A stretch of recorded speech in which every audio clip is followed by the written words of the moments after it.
Hey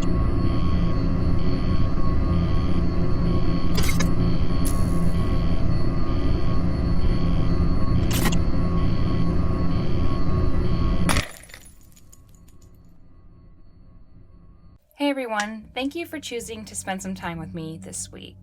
So for today's topic, I have a viewer suggestion from Shannon. She asked me to discuss the case of Marcus Fiesel. Marcus was a 3-year-old child from Ohio who was unfortunately taken from this world far too soon. This case is very sad, but I feel it's important because it shows the changes that need to be made to the American foster care system and the ones that were implemented after.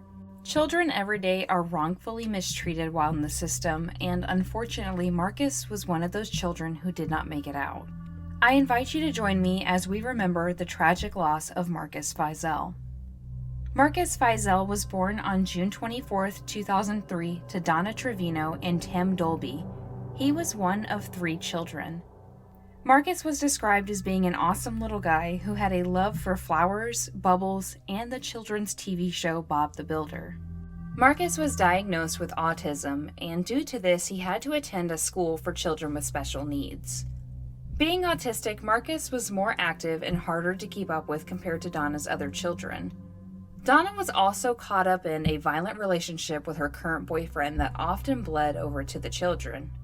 Police were called several times because of the abuse and fights that were happening on a consistent basis.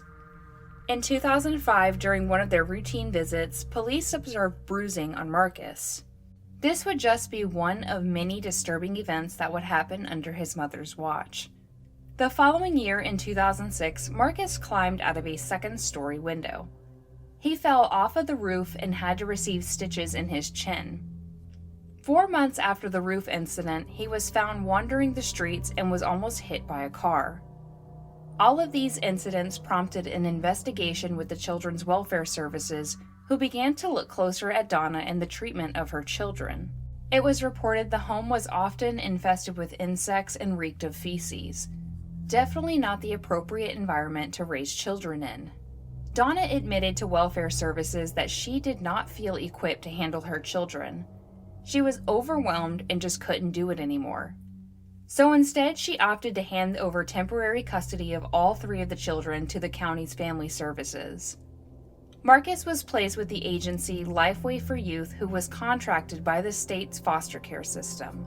The agency placed Marcus with Liz and David Carroll, who they felt were a suitable choice for his well-being.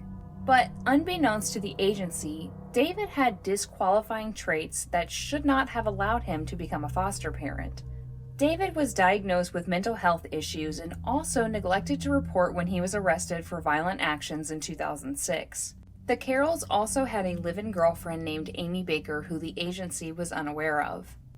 On the surface, the Carrolls welcomed Marcus in with open arms.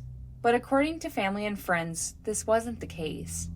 Many felt David acted off towards Marcus, almost resenting him for even being there. It seemed as if he was jealous of the boy since he needed constant attention from both Liz and Amy.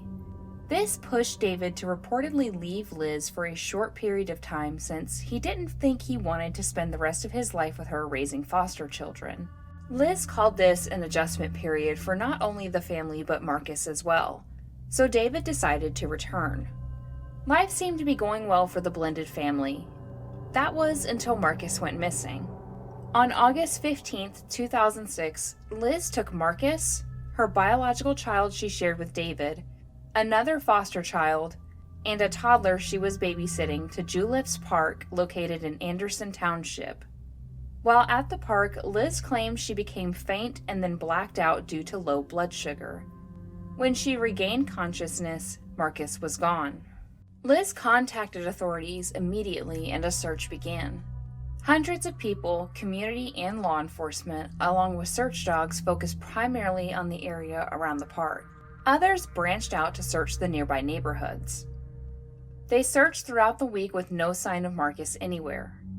On August 22nd, Liz held a press conference pleading with whoever had taken Marcus to return him, stating, quote, "I need help from the public to help my son. Marcus is my son. I know people think foster care is temporary, but please return him to a hospital. Waking up every morning and not having him run to me is very difficult. I am closer than his birth mother to him." End quote. Despite her public display, investigators weren't buying it. They felt Liz was suspicious from the very beginning. Investigators interviewed any and all witnesses who could have possibly seen Liz and Marcus on the 15th, but not a single person could even recall Marcus being with her. For weeks, investigators tried to track exactly when Marcus was last seen alive. It was discovered the family had attended a family reunion in Williamson, Kentucky on the weekend of August 4th to the 6th. This lead was followed, and police discovered that Marcus had not even gone to Kentucky. This was enough for investigators to serve 2 forthwith subpoenas simultaneously to Liz Carroll and Amy Baker. Serving Amy was a tactic since they felt she was further away from the situation, that she would crack under pressure.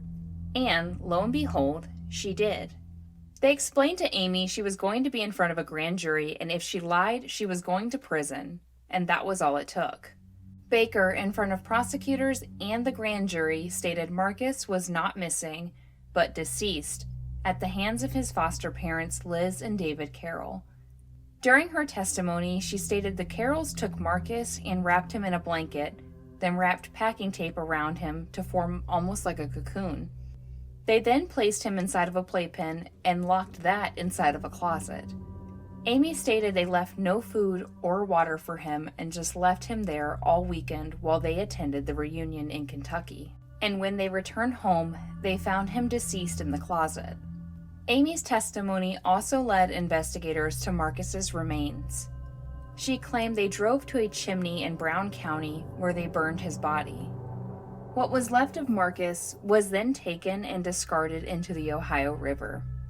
The coroner was able to recover 18 human bones that fit into the shape of a child's hand from the chimney, and DNA confirmed these were, in fact, the remains of Marcus.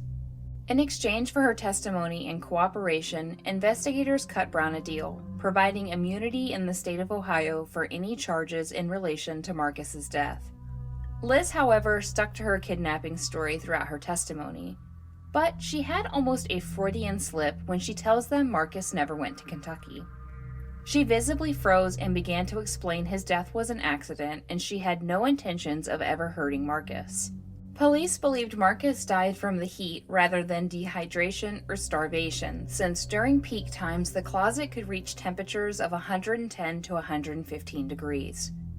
On August 28, 2006, Liz and David Carroll were indicted on the charges for murder, child endangerment, and involuntary manslaughter.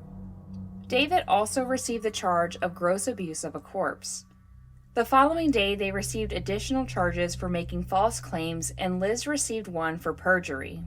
Liz and David were offered plea deals of 15 years to life. David took the offer while Liz chose to stand trial. Her trial began on February 12, 2007 and lasted for 10 days, where she was found guilty on all charges. During closing arguments, the assistant prosecutor ended with some very moving statements. He held up a picture of Marcus and stated, quote, "That was Marcus Fiesel." Then he held up a cup and said, "What's left of Marcus Fiesel would fit in this cup. And who did it? She did it. And you know, they say you wouldn't treat a dog like that. And you know what? She wouldn't. She took the dog with her. She took the dog with her." End quote. It took the jury very little time to decide her fate. Liz was sentenced to 54 years to life in prison. Both Liz and David have since come forward with a different story from Amy's about what happened to Marcus. In an interview from the Ohio Reformatory for Women in Marysville, Ohio, Liz states she has so much guilt and she feels sorry for all of it. She just wants the truth to be known about the events that occurred that day. Liz claims she wasn't home when Marcus died. When she left the home, he was alive. She went to run errands in the morning, and when she came home, David told her Marcus had died. She tried to call law enforcement, but stated Amy pushed her across the room and threatened to kill her and her children if she called the police. Then the three of them came up with their cover story. Liz blames herself due to her lies, stating even after Amy's threats, she had plenty of opportunity to tell the truth and didn't. Reportedly, Liz has since taken a polygraph test and passed. She was asked specific questions regarding Marcus's death. She believes this was proof enough that she didn't do it. David has also come forth with a very similar story. He died. David says several hours passed before he discovered Marcus dead. So I ran downstairs and I told my wife, I was like, he's dead, he's dead. She's like, who's dead? And she was smiling at me because she didn't know, she thought I was kidding. And then after she seen my face was white, you know, she was like, she started freaking out and crying. I was like, what? She ran upstairs behind me. As soon as she turned the corner, she seen him. And she dropped to her knees and she looked at me and she said, what did you do? Like blaming me. I said, I didn't do this. I said, she did it. Talking to Amy, and Amy was like, I just forgot about him. I'm so sorry. I'm so sorry.